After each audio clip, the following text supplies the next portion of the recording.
All right, everybody, welcome to the 10th Rav Kook Yomi.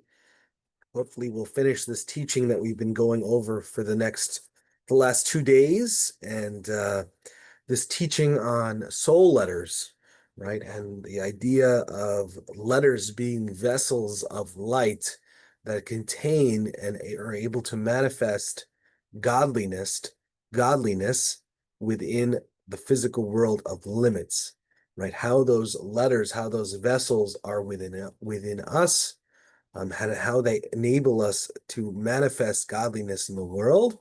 And of course, in this now we've really went into the idea that Eretz Yisrael, how does Eretz Israel interact with these kalim? How does Eretz Israel interact with these letters, these vessels of light that we have within ourselves?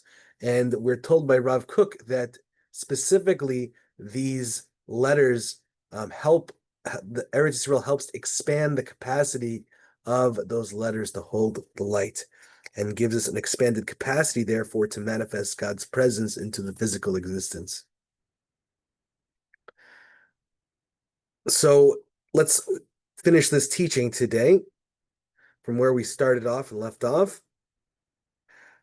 Hatzpia lerot bahadar eretz chemda, hashkika hapnimit le'eretz Yisrael megadelet et otiot kodesh. So what he says here in this beautiful world, hatzapia, the hoping, the yearning, the looking out for, litzapot, is to scout from afar, right? And to look forward to something from afar, or to see something from afar, right? So hatzapia ot bahadar eretz chemda, right? The desire or the hope to see the beauty, the glory of this desired land, this land that people desire. Hashkika pnimit li Eretz Israel, the inner yearning for Eretz Israel, which we've been talking about, right? That it's not about just living in Eretz Israel, right? Obviously, living in Eretz Israel does this as well, but also yearning for Eretz Israel does this as well. He says that what it does is yearning for Eretz Israel also expands those letters, right? So he says, Megadelet et otiot kodesh, right? It expands the holy letters and gives them more capacity to hold light. Et otiot hachaim atzmiut hayisraeliut shepapnimiut vatzmiutenu, the letters of life that are unique to the Jewish people, that are within our very inner being and within our very essence, right? And it's important to understand that these vessels, these capacities we have to hold divine light, is unique to the Jewish people. Not saying that nobody else has letters or nobody else has these vessels to hold divine light, but the kind of vessels that we have as Jews and the unique way in which we're able to manifest God's presence in the world is unique to the Jewish people, in what he says here.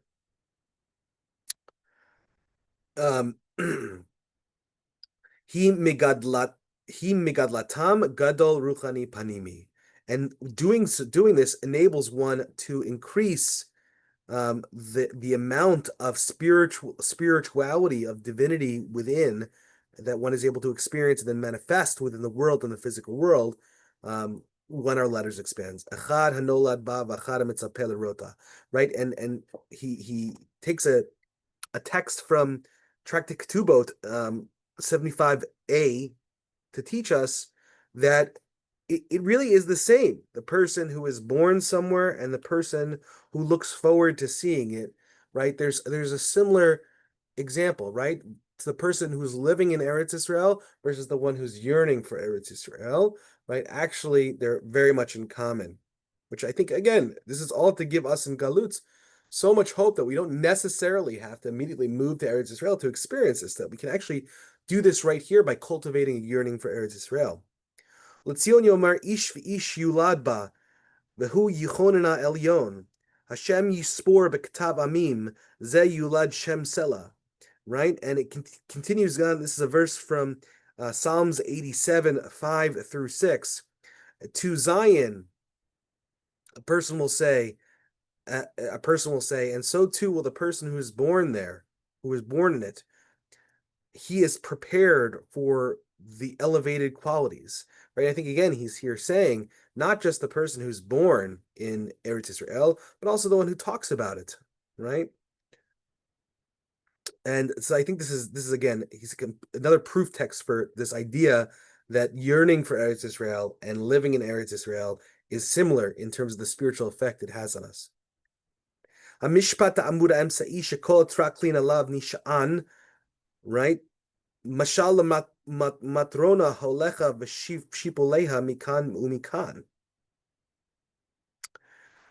So what the Orod is saying now, right, is there's this idea of mishpat, of divine justice, of the law, that is the amuda emsa'i. He's using Kabbalistic language here, but what he means here is law is the way in which God is able to bring God's justice, God's vision of the world into reality. So it acts as almost like an intermediary between God and the Jewish people, God and the world. And he says that the whole entire palace, the whole entire divine palace of God leans upon it. Umishpatim ve'em, I'm sorry. Hem mahut achayim, mishpat b'nei Israel. And this is what's called the mishpat of b'nei Israel. Right? This is called the law of the b'nei Israel, right? That we are able to contain these vessels. Ma'ut ha'chevetz anishpati hasafug b'nishmat Mashiach ruach apenu asher yikru lo Hashem tzidkenu. Right? And he says here that the essence of life itself, of the soul, is absorbed in the soul of the soul of actually the Mashiach, the redeeming, the person who obviously will redeem eventually, but also the Redeemer. And which is coming upon us quickly, right? So this is also the way in which we're able to redeem the world and bring this Mashiach energy into the world by tapping into Eretz Israel and tapping into redemption. And he continues, Asher yigaleh or mishpat Hashem be'eretz bigvura elyona, that reveals the light of God's justice in the land with great mightiness. Hashalalat kol milchama v'kol shvichut damin, that wipes away all war and bloodshed. Mishpat bnei Israel al lev Aaron, the law of the Jewish people is upon the heart of Aaron. Tamsit otiot anishmotiot shel kol Yisrael, the essence of the letters of the souls of the Jewish people, me'ira ba'orim v'tumim baltot or mitzdarfot. They move out or they join together. What Rav Kook is really saying here is that this is not just a life force inside of us, but this is the life force of redemption, right? This can lead us towards redemption. He's doing this in a very beautiful poetic way, using a lot of different texts from around the Jewish tradition to prove this, right? And he specifically says that this redemption is not one of, usually when you think of Mashiach and the Jewish people able to conquer Eretz Israel, live there, and sort of be at peace. There's sort of a war aspect of it, of defeating other nations and bloodshed. But he says this won't happen with bloodshed. This is all about bringing more godliness into the world, which I think is notable, especially for the time we're in, of ideally what Eretz Israel should be and how it should behave in our life. It shouldn't necessarily be by violent means. That's not the ideal.